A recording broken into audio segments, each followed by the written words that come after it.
ఈరోజు మా మామిడి తోటలో మామిడికాయలు కోస్తున్నారు.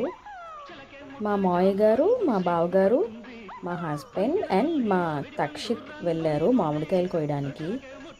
మళ్ళీ ఎండ ఉంటుందని చెప్పి ఎర్లీ మార్నింగ్ 5కే స్టార్ట్ అయ్యారు.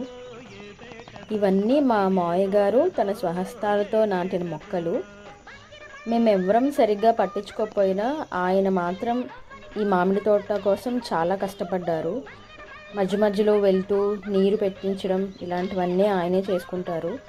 మాకు ఎప్పుడైనా వీలైతే మేము వెళ్తాం, బట్ కష్టం మొత్తం ఆయనదే.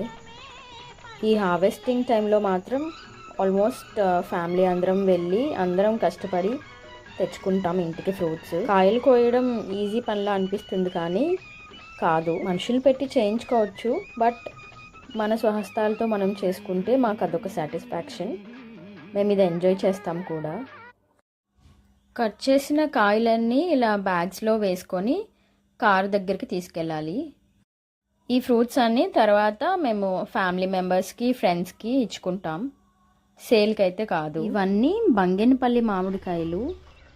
నేను వెళ్ళలేదు కాబట్టి ఈ వీడియోస్ అన్నీ మా హస్బెండ్ రికార్డ్ చేసి తీసుకొచ్చారు. కానీ ఈ నేచర్ సౌండ్స్ వింటుంటే నేను మిస్ అయ్యాను అనిపించింది. నెక్స్ట్ టైం మాత్రం పక్కా వెళ్తాను. So stay tuned to Amni Naresh. Thank you so much for watching.